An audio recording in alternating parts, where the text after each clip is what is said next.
So now let's talk about time management.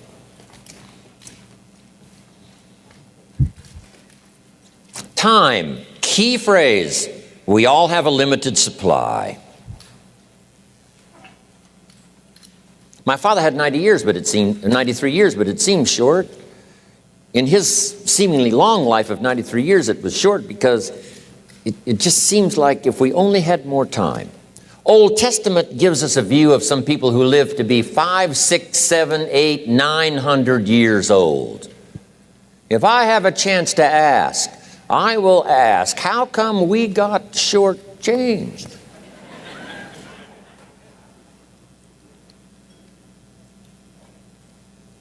Wouldn't that be a good question if you had a chance to ask? Imagine 7, 8, 900 years to watch generation after generation after generation after generation stay healthy and well. I mean, you gotta be healthy to make it to 900. You gotta take your vitamins.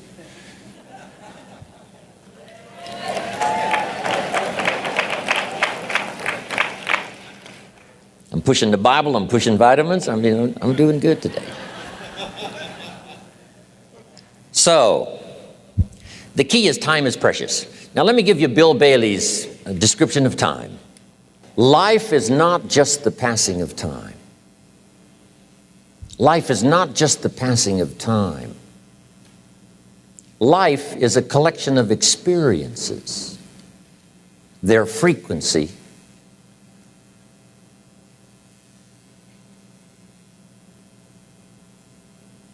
and their intensity. Life is not just watching the clock tick away. Life is a collection of experiences,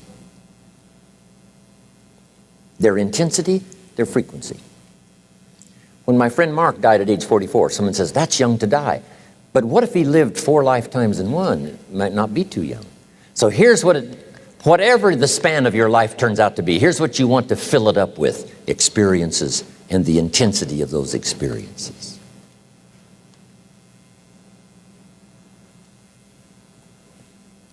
But now let's talk about the management of time. Here's one of the best ones. We covered earlier, when should you start building this hotel? Answer, as soon as you have it finished. Now jot this one down on time management. When should you start the day? As soon as you have it finished. Plan the day the best you can, leaving plenty of room for improvising and surprises and all the stuff that happens during the course of the day. But if you've planned a good, productive day, now you start that day, you can't believe how much more valuable your time will be. Don't start the day until you have it finished. Now here's the next one. Don't start the week until you've had it finished. Now to lay out a week is a pretty good challenge. Next, don't start the month until you have it finished.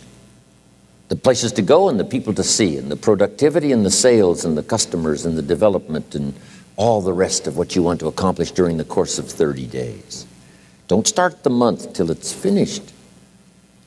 And then here's the big one. This is really challenging. Don't start the year until you have it finished. To the best of your ability. It can't be finished like minute by minute. But in terms of the sweep of what you want to accomplish in the year 2002, make sure that that's set and ready to go by the time January 1st rolls around. And it might get all upset, and it might get torn up, and you do a new one. You make so much progress the first 90 days that now you've multiplied it all by 2, by 3. Because that happened to me. I thought, wow, this is going to be a great year. By the time I'd finished the 3rd month, I'm rolling, I'm soaring. So many things are happening, I revised my whole year's plan. Okay. Now, jot this down. Approaches to the management of time. Here's the first one. Ignore the subject. I mean, that's good advice. Don't let anything overly bug you. Because remember now, you don't have to do anything. Someone says, well, I got to get a handle on my time. The answer is no, you don't. If you want to let it all go, you can let it all go. I mean, this is good advice. Somebody says, you ought, you ought, you ought. Jot this down. Ignore all the you oughts or you should. Only if they're giving general information. We should. It's better to say if you're teaching, we should. Not you should, we should. Then you let me listen in without it being too confrontational. If everyone did this, see, that'd be great. And then you give a person a chance to choose to do it or not to do it. But when you start the you ought, now see if I don't, now see we got some tension and maybe some problems. So you oughts seem to always create problems. When you're talking to your kids, you say, no, if kids would do this, not always saying if you did this, life would be better. But if kids did this, life would be better. It's like making a little talk and letting them listen in. And then it's a little less confrontational. It gives us a choice. In one of my seminars, here's what I teach. All life form strives to the max of its potential except human beings. All life form strives to the max of its potential except human beings. How tall will a tree grow? As tall as it possibly can. You never heard of a tree growing half as high as it could. No, trees don't grow half. A tree drives its roots as deep as it can, reaches as high as it can, produces every leaf it can, every fruit it possibly can. To the max. Every life form strives to the max, except human beings. Now, why not human beings? Jot this down. You've been given the dignity of choice. You're not a robot. You don't have to repeat this year the same as last year. You can tear up last year's plan, develop a new plan.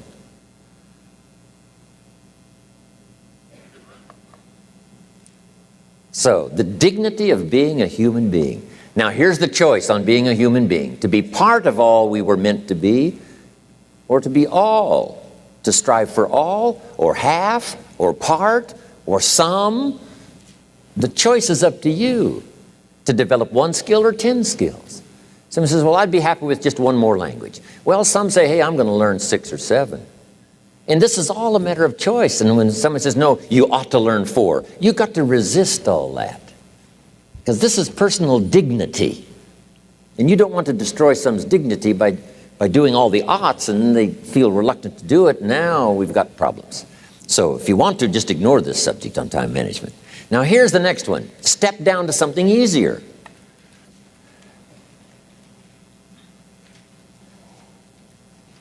The guy's in sales and he says, oh, I want to own the company. Finally owns the company. Now he's got no time to play golf. He said, when I was in sales, I was making big money playing golf 3 days a week. Heck with this owning something. Heck with managing. My life was never my own after I started to manage. I'm going back to sales. See, this is the key. If you're getting too pressed, you might consider stepping down to something with a little easier time pressure. Little girl says to her mother, Daddy comes home, brings his briefcase and pats me on the head and says hello, disappears and works on his papers. How come my daddy doesn't play with me? And her mother said, look, your daddy loves you very much, but he's so busy at work, he can't get it all done, he has to bring it home. He loves you, but that's why he can't play with you. And the little girl said, why don't they just put him in a slower group? So, jot this down now. If you don't have time for your kids, you might consider joining a slower group. Remember when I said some things I went for cost me too much? So reconsider. Next key to time management. And that's work longer and harder. But see, there's a limit to that. I almost lost my health the first year. I went so crazy about personal development and achievement. I just went bonkers. You know, I told you I was skinny. By the end of that first year, I was a walking shadow. And then it suddenly occurred to me, what if I got rich and too ill to spend it? I mean, that was a shocker. So I started, developing a little more reasonable. Because I said, if 12 hours won't do it, I'll work 14. If that won't do it, I'll work 18. I mean, how many hours it takes. And sure enough, it cost me too much. So see, working longer and harder for some might be appropriate. If you're just sitting around not doing that much, this might be good, work longer and harder. But you can only work so hard. Here's the key, not to work harder, but smarter. when you've worked as hard as you can, doing the best you can in terms of physical output in the time, reasonable time.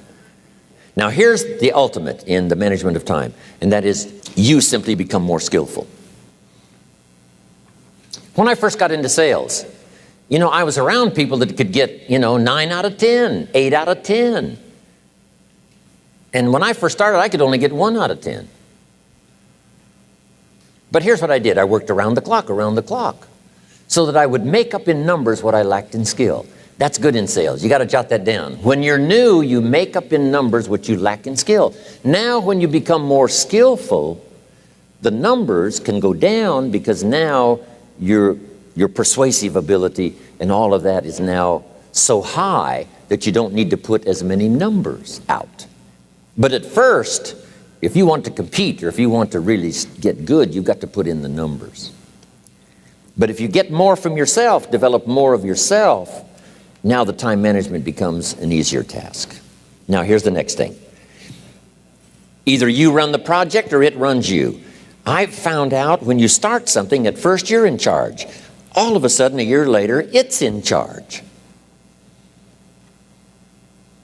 Some of the companies I started, I'm telling you, I'm in control. A couple of years later, I'm out of control. At first, I've got it on the run. 2 years later, it's got me on the run. Haven't got enough time. I'm dizzy with trying to get it all done. So here's part of the key, and that's to get in charge. Say, I'm going to take charge of my health. One of my albums is entitled, Take Charge of Your Life. Take charge of your time. Take charge of your resources, which we're going to talk about next. Take charge of your health. You're the one that's responsible for it. It's not a requirement of society that you not have a heart attack and take care of your family. That's not a requirement of society, but you must make it a requirement of yourself. Society doesn't require that you build a financial wall around your family nothing can get through. That's not a requirement of society. It's a requirement you impose on yourself to build a financial wall around your family nothing can get through. So impose on yourself this self-development of being in charge, taking charge of your life and your health and your future and your responsibilities and all the rest. Next, reasonable time is enough time to achieve all of your goals. Just jot that down. Reasonable time is enough time. I had to learn that. Reasonable time is enough time. Here's why. It's not the hours you put in, it's what you put in the hours. If you start depositing greater ideas into the hours you've got later than now, I'm telling you later, you can't believe the productivity that will flow. The ideas you can't think of now, a year from now, they'll start to flow. And when you deposit those ideas in the hours you've got, productivity multiplies by 2, 3, 5, 10. Next, time management essential. We've already covered the first one, a written set of goals. And then do priorities on your goals. What's important this week? What's important this month? Here's the next one. Often review. Just go over your goals to make sure that your list is working for you. It's got you inspired. It's got you turned on.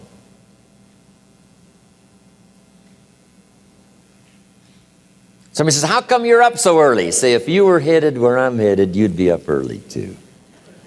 Wow. If you were going to meet who I'm going to meet, you'd be up early. If it was going to stack up for you like it's stacking up for me, you'd be getting up early. Wow. Here's some more time management essentials. Learn to study what we call majors and minors. You pick up the phone. Here's what you must say when you pick up the phone. Is this a major conversation or a minor conversation? If it's minor, a few pleasantries and you're done. If it's major, maybe you've got to make a few notes. So here's the next one. Important conversations, make an agenda before you make the call. Just jot down a little agenda. It's so easy now to just talk out of your head. Did you ever hear a conversation end like this? Let's see, there was something else. See, you don't look that swift. I can't think of it right now. I'll call you back. See, you look a little incompetent. Let's see, there was something. It escapes me right now. Really? So have you got this now? Make an agenda before you make a call if it's an important call. Now later that saves you all kinds of stuff. You call John in, the salesman, say, John, remember those 4 things we went over? He said, no, we didn't talk about that. And then you pull out your daytime or whatever, and there's the list you made when you made the call. He said, oh yes, seems like I do remember. And you've got him with your list. If it's just, salespeople especially can talk you out of what's in your head. It's true. No, we didn't talk about that. And if you don't have a little proof, I'm telling you, it's gone. So make an agenda before you make a call. So what's major, what's minor? Now here's the key on this. Don't major in minor things. If you take up major time to do minor things, I'm telling you, you'll be behind the curve constantly. Here's what we learn in sales training. What's major time and what's minor time? Here's minor time, thinking about prospects. Here's minor time, making lists of prospects. Here's minor time, keeping books on prospects. Here's minor time, going to see the prospect. Here's minor time, evaluating the prospect after you've been there. That's all minor time. Here's major time, in the presence of the prospect. That's major time. And if you took a look, if you're in sales and you took a look at a week, you'd say, my gosh, I'm spending 90% of my time on the minor stuff and so little time on the major stuff in the presence of. How many hours in the presence of in my day? How many hours in the presence of during my sales week? Because the time that really counts is in the presence of the prospect. Majors and minors. Here's another key time management essential. Don't mistake movement for achievement. It's easy to get faked out by being busy. Guy comes home at night all exhausted, falls in the chair and says, oh, I've been going. Here's the big question. Doing what? It's not the going. Some people are going, and they're doing figure eights. I mean, their progress is small. So don't mistake movement for achievement. Here's another one in sales we learned. Don't mistake courtesy for consent. If somebody's pleasant and they nod, you say, oh, they're going to buy. No, they're courteous. You can't mistake courtesy for consent.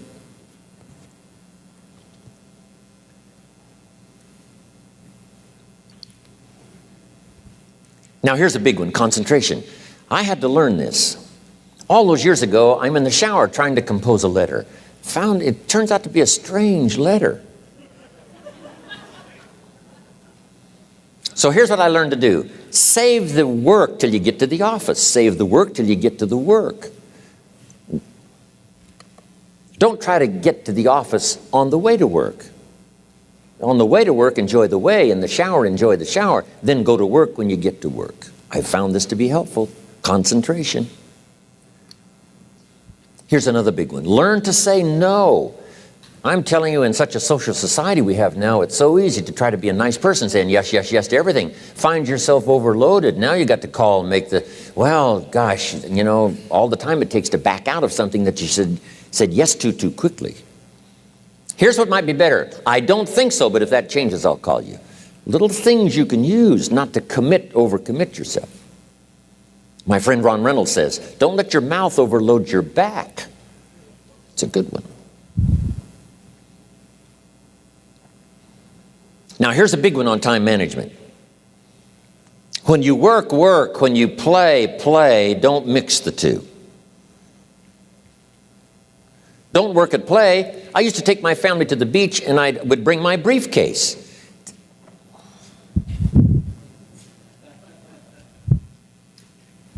I learned not to do that.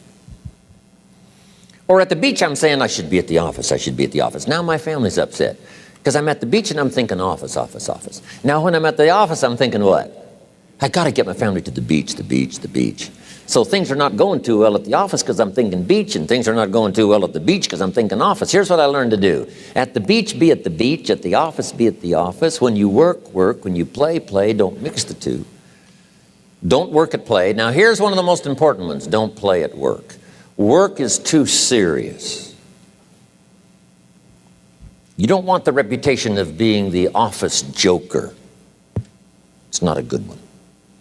Yes, there's time for some pleasant stories. Yes, there's time for a little humor. Yes, best if it's a happy office, of course. But I'm telling you, you got to be serious about work, because you're parting with a piece of your life for the work you do. Your work costs you a piece of your life. Here's what it's called: serious business. Not grim, not unhappy, but serious. Key. Don't play at work. The old expression, I don't think we use it anymore, horse around at the office. Play around, play jokes, play tricks. No place, not at the workplace. At the beach, yes. At the bar, yes. Somewhere else, not work. You got to treat work with all due conservative passion, because it's leading you to your future. Here's another key phrase: all work is good. You may not like your job, but if it's the stepping stones to get you to where you want to go, you got to appreciate your job. You don't have to have a passion for your job.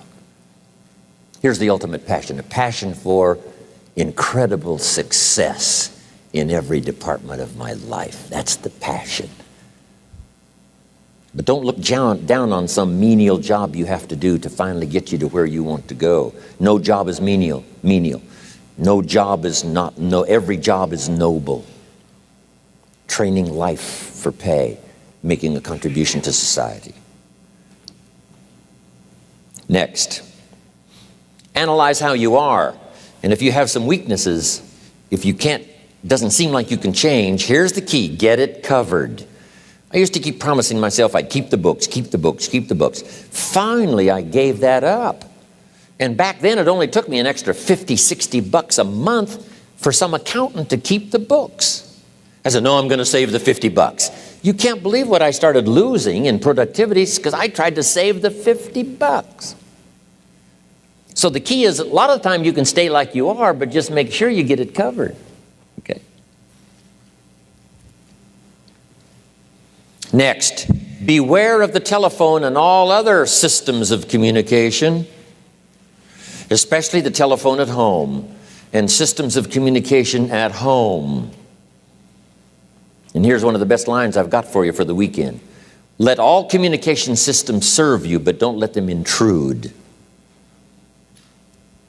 When it comes time to have dinner with your family, you shut off all systems, unless the ones that can take messages silently.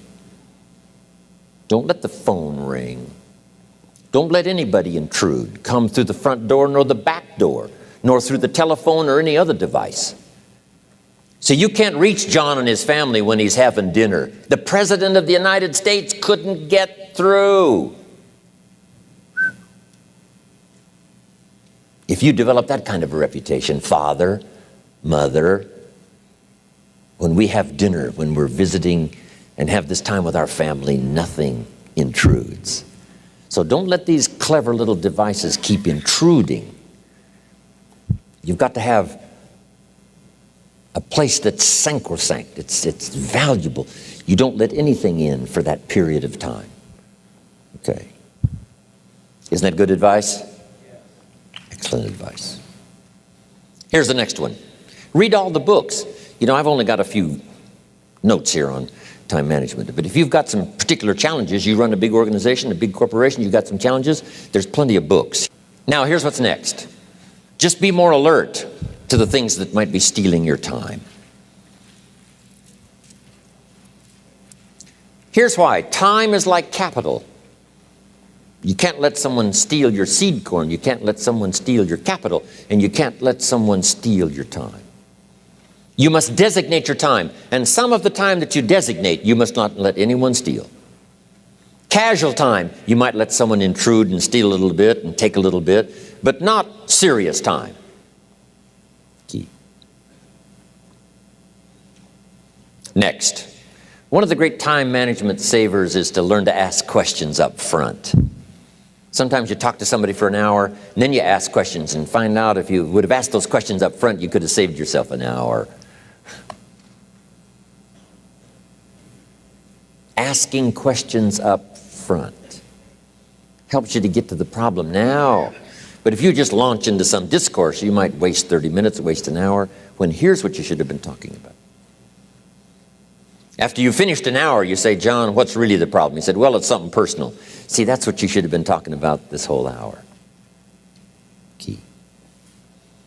Next, learn to think on paper.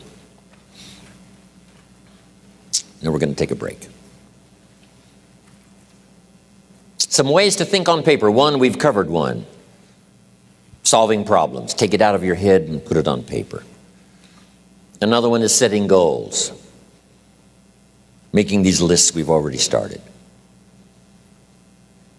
Here's another good way to think on paper. It's a projects book. Each person you're working with and each project you're working on, get a loose leaf binder and a tab and some pieces of paper behind the tab and do a little continual summary of how it's going between you and that person and between you and that project. I call it a projects book. It is so useful to me. But what's going on between you and this person? When you last got together, what did you talk about? And you got a few notes there. Here's what we talked about the last time we got together. Now when you get together again, you can review that so you'll know better what to talk about. When the president gets ready to travel and he's going to meet some important people, guess what they bring him? All these briefing books. Right? The last time you were with Khrushchev, Kennedy is informed. Here's what he said and here's what you said. Kennedy said, oh, that's valuable. I need to remember that. If a person is important, it's worth a little running account. You might even have a projects book for your children. Here's what's happening between me and my child. We've talked about this, and we've talked about this, and we've talked about this. Next, a day timer. Keeping track of all of your appointments. You know, mine is all filled with, when to catch an airplane and when to do a seminar, and when to sit down and have a conference, all the rest. Next is a game plan. If you've got a house and the insurance is going to come due and some other things are going to come due, you just put it on a spreadsheet and make sure it's taken care of. Key phrase, take things out of your head and put them on paper. And the key is to just experiment with different ways that helps you to do that. Now here's the last one, thinking on paper, and that's to keep a journal. One of the things I'm known for around the world, have been now for 39, 40 years, is keeping a journal. Now my journal is not it's not necessarily it's not like a diary. It might be part diary. I'm flying over Ireland and I write down a few little things that impress me. Today I met this person. Wow, what an extraordinary event. Today I conducted this seminar in Rome. 1,000 people stood up and sang for me. I've got a little bit of a diary in there. But here's what primarily your journal is for. Collecting good ideas. A journal is to collect good ideas on your health, good ideas for your business, good ideas for your future, good ideas for time management. Because I used to take notes on pieces of paper and torn off corners and backs of old envelopes and restaurant placemats. And I threw all this stuff in a drawer. It did not serve me well. I finally learned to get a bound copy, right? And just keep a journal, right? If I was here, I had my journal, I'd be taking notes, right? These 2 days in my journal. Now, if you're caught without your journal, you just take the notes when you get back home. You put those notes in your journal, throw the paper away. Because we don't usually go through paper to review. But see, my journals now make up a significant part of my own library. My journal's all reserved privately for my children and my grandchildren. Can you imagine what I've collected over the years? It's unbelievable. There are 3 treasures to leave behind. I think you've already got those notes, right? Here they are. Number 1, your pictures. Don't leave the event unrecorded. It takes only a fraction of a second to say, here's who I was with. When I travel the world, right? We take all these pictures, and here's one of the gifts People send me the pictures they took of me and them. It's part of the treasures I have on the farm. Incredible.